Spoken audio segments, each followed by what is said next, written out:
nuufi Iyesuus utuu hin balleessaan qabaatiin cubbuu hin hojjetiin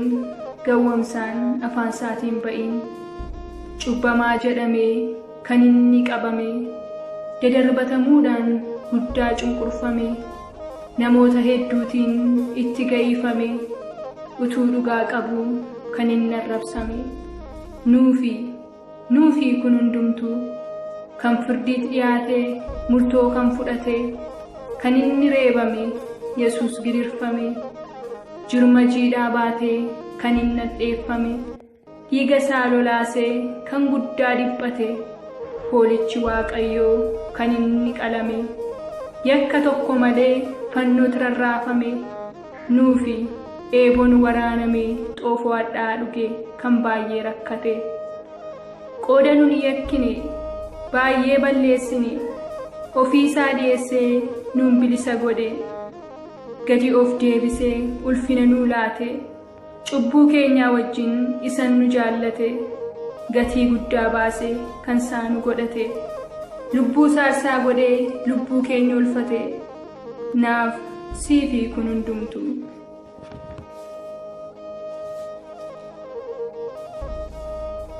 ofii of salphisee nutti gonfooffise garbummaa cubbuutii birmaduu nu baase utuun mararsiisiin lubbuu isaa dhiyeesse badiinsa gar malee keessaa nu hambise nuufi uumaa keenya walitti nu araarse baay'ee cubbuu keenya dhiiga isaan qulleesse baay'eedha kan ta'e hundatti nu obse firdichoo nuuf kan malu ture nudhaa kan balleesse uumaa gaddisiise garuu Yesuusiin du'a keenya didee ba'aa nuu qophaa'ee ofii isaa nuu baate du'a keenya du'ee jireenya nuu laate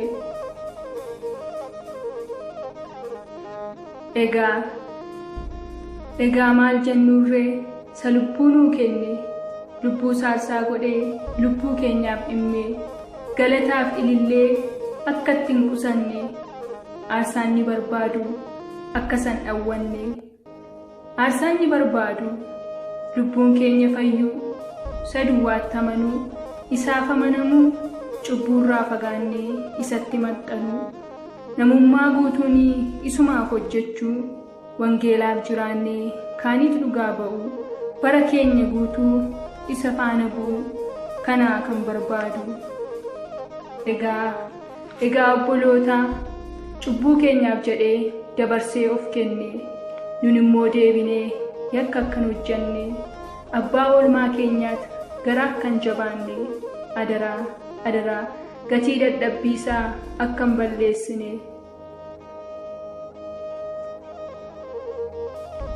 Iyesuus Kiristoos inni hundumaaf du'e misiraachoon qabaa innoo du'ee nafne guyyaa sadaffaatti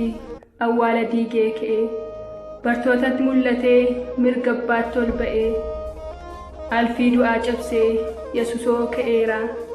alfaaf omeegaadhaa hundumaa mo'eera bakka inni jiraatu akka nun jiraannuuf iddoo nuu qopheessuuf waaqatti ol ba'eera ofiif osoo hin taane isaaf akka jiraannuuf du'ee du'aatii ka'eera.